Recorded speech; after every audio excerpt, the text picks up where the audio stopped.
What's up, Skip Bayless? Good morning, Duckboat Paul. Duckboat P in the house. Yeah, you are in the house. And you know what?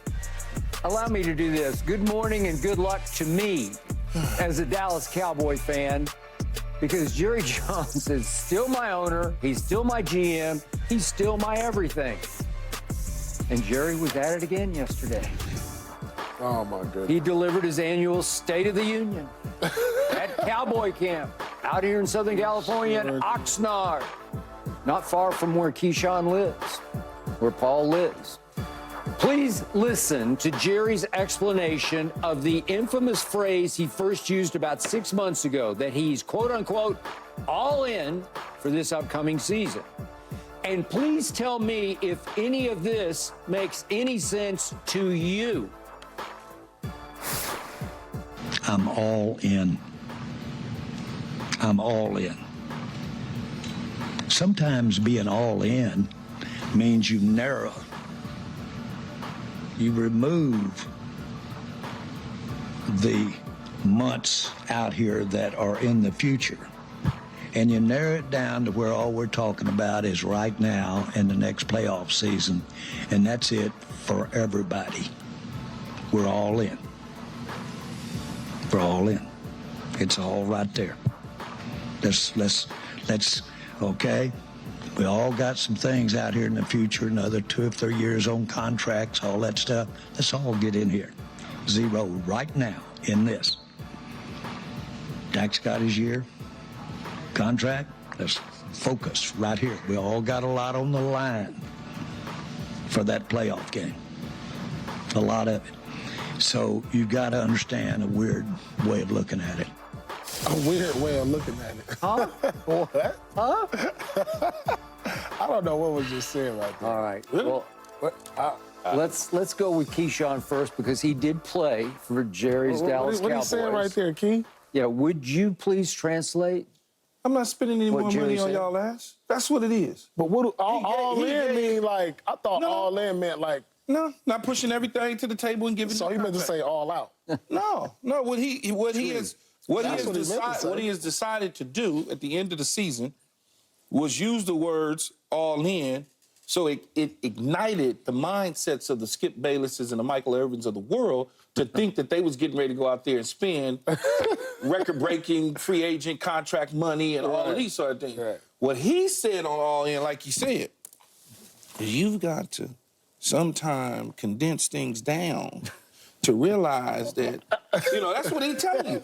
Right now, here today, Skip. So all in today. Today. Only today. We ain't thinking about tomorrow like everybody else. Because we That's got the quarterback, he under contract, so let's go. You here. You got contract, you here. For right we now. got other guys that got 2 and 3 years left on their deals. One's missing, the other one is in camp. We're not worried about contracts. What we worried about is erasing that 30-something year history of not getting to the NFC Championship game first and foremost. We're not looking to extend the head coach. If you want an extension and you want big money, take care of business right now. And I'm willing to overpay if you do your job. That's what he's saying. Because he's tired of hearing the Skip Baylesses of the world every week coming out talking about how much money they spending, they ain't winning nothing, this, that, and the other. That's all he's saying. That's exactly what he's saying. He's not giving another dime to anybody anytime soon. So let's giddy up, let's get going, and let's try to win some games, Skip. That's what he's saying. And he will address your contract when you take care of business. And if so be it, you decide to leave in free agency because whatever reasons, then guess what?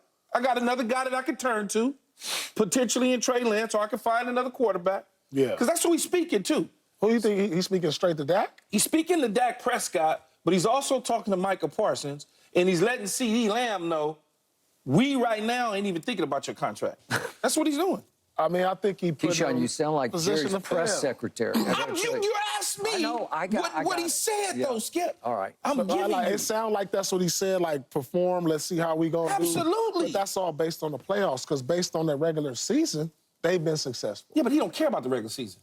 All this man talks Everything. about, what does this man say about the postseason record of Dak Prescott. He's 2-5. Right. That's all Skip harps on. Right. Well, this happens in every sports. I feel like in sports, when you get ownership and then certain players, they get put at the crossroads, Skip, because you look and say, man, on the flip side, I have one of the best corners in the league. All right. Parsons, one of the best at his position. Dak, second in MVP. So now I'm asking myself, hey, these guys, based on their numbers, they demand high salaries. Based on their numbers. If you just throw the wins and playoffs out the window, based on what Michael Parsons, 5th most sacks in the first 3 seasons in NFL history. Dak, look what he did second in MVP. Come on now. And we already know about CeeDee Lamb. We already know what he brings to the table. So is he going to pay all this money to be mediocre is what he's saying? That's what he's saying, because he's been doing it. That's what he's saying. Like, is he saying, should I be paying billions in revenue and taxes and payroll and all of this And he to be mediocre and getting the same results? And so it was just sort of like he was just kind of flipping his tongue and saying all these other... his tongue. Yeah, like, that's what it said. It was confusion in one way. Say, I ain't paying nobody a damn thing until we figure it out. But how you going to figure it out if you got CD sitting out? Like, it's almost you got to pay him. What's important to you? It's important to you to prove, because it's, as he said, it's a proven year. CD's sitting at home and you start the season, okay. What you going to do? But here's what, unlike your sport, because I don't ever see NBA players sit at home. Ain't no sit out. Ain't no sit out, right? No. Unlike your sport, right? Unlike his sport, Skip. The owners in the National Football League, they play games up into pressure points. And what I mean by that, right now, there's no pressure point. Yeah. He ain't missing nothing. Yeah. But when he start missing them checks, see, that's what Jerry is banking on stuff like that. Because I ain't gonna miss no check. I'm Jerry Jones. My yacht is as big as this building, so I'm not gonna miss anything. He's gonna get it one way or another. All right, but like he's betting on CeeDee Lamb to sit at home, because CeeDee Lamb, there's 2 guys that I can think of right now that's not in training camp. Trent Williams and CeeDee Lamb are probably the only 2 that I can think of that's not in training camp. You know how lonely that is? When you're the only dude out chilling and everybody else is in training camp, that's what they bet on. When you ain't in the building, you sitting there with your girl or your wife, and that's it. You like... But you know, you in the back of your mind, you know I got CD, like I know I got at least 100 coming. That's true. But he's banking on that pressure point to get to him to make him come in. Sean, what do you always say about training camp? What does it do to your brain when you have to go back to training camp? Oh, you don't want any of that. He's chilling and happy to be chilling. Exactly. But guess what, though, Skip? That chill gonna run out eventually. Because as the season gets going, your body gets the its. I mean, I've been retired forever, and every time training camp run around, I'm like, I understand. You what I'm supposed to be doing. Okay. Look, I preface again. I love Jerry Jones. I know him really, really well. I spend a whole lot of time with and around Jerry Jones. But this is lunacy, what is happening before your very eyes. That was scary, trying to follow his train of thought yesterday, which it can usually be scary. But this was just a bunch of misleading gobbledygook where Jerry was getting lost in his own explanation. Yeah. Because at one point, he's saying, let's focus on right now. Forget about all those months. Let's focus on that playoff game. He's eliminating the whole season, saying all that matters to him right now is how do we play, how do we perform in our first playoff game? Are we sure there's going to be a first playoff game? Because when you're all out for the whole offseason, when your draft left me wanting a whole lot more, and I think most people, because they did not get a good draft grade, they got one of the worst draft grades in the league. When you have done next to nothing in the offseason to make a team better that was down 27-0 in the single most embarrassing playoff game I can ever remember any team, any good team playing at home as the 2 seed, down 48-16 early in the 4th quarter at home against the youngest team in the playoffs, the 7 seed, when that happens and you do nothing to improve it or to shake it up at all, and now you're saying, I'm all in. All I care about is that playoff game. And he's talking about the next one they're going to play. Are you sure they're going to play a playoff game? Because I'm not. I'm seriously not sure because... Well, I'm not sure they are either, but he feels good about their chances. Okay, so on top of all this, The Athletic is reporting, to your point, CD is going to sit out for weeks. You know, that's the prediction, and he will, and he might get itchy and antsy and all the above. He will.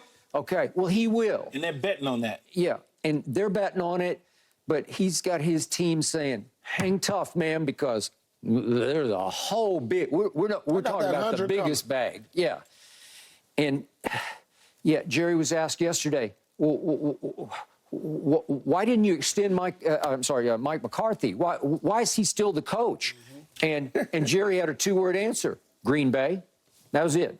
Period. Okay? Wow, it's fired. because they were down 27-0. I don't know how the man kept his job after that, because that's unacceptable to me, and I think it'd be unacceptable to any other owner in this league.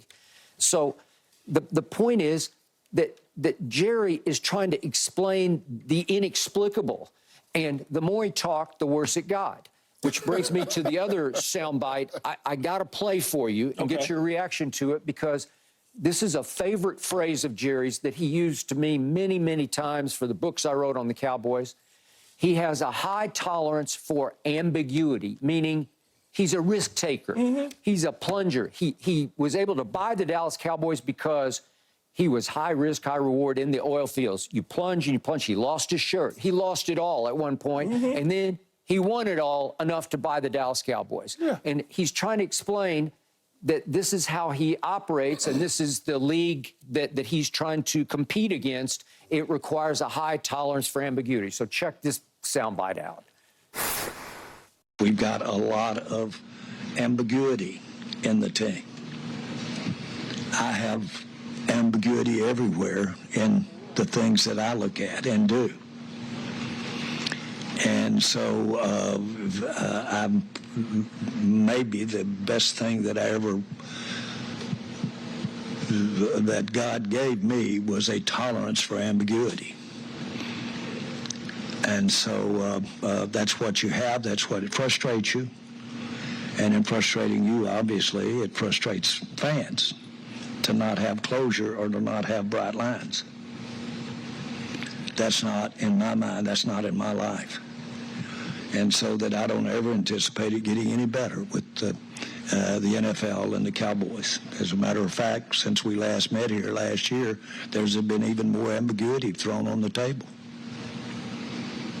Hello, NFL. I'm confused here.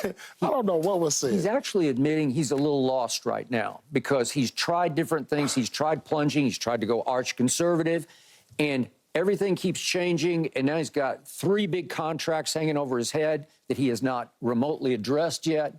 And he's saying, I don't care because this is my life. I'm high risk, high reward. And I'm not afraid. He's saying, I'm just going to go ahead. Yeah, right? I like that, though. Okay? I like I'm not the afraid fact to not pay my stars and see what happens. I'm not afraid to not address issues that people think I should be addressing, because if it's worth anything to them, they'll play at the level that they're supposed to play at to get me what I need. And guess what? I'll give them whatever. If Dak Prescott goes out there and he wins me a Super Bowl, I'll pay him, I'll give him $500 million fully guaranteed, because I don't care. If I have to pay more, it doesn't matter. So he's willing to take the risk 100%. to say, all right, I'm not paying nobody this year. Yeah. We're going to play it out. I hope that CeeDee Lamb get off that couch and say, I'm tired of sitting around. Come on the field. And if they get us to the conference championship, to the championship game, then I'll pay everybody. That's what he's saying. No problem at all.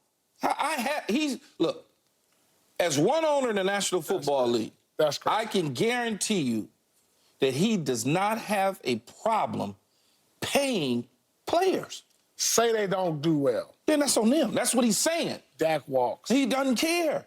He doesn't care. He doesn't care. Because I'm a blow it up after the season anyway. You're going back to mediocrity. Everybody is lame ducks in his mind right now. Everybody. Right. I'm not extending nobody. I'm not doing it until you show me that you can help me win a Super Bowl. And I will give you $500 million. They did nothing to get better this year. They did nothing this summer to get better. They must feel their roster's good. I mean, 12-4 is good. But they lost good. some of the people off the team that went 12-4. They lost a bunch of people. Yeah, they lost a bunch of people. Yeah. And And yet- they replaced them, but Skip doesn't think they replaced them with quality players. Okay. They have spent by far the least money through the offseason. $5 million.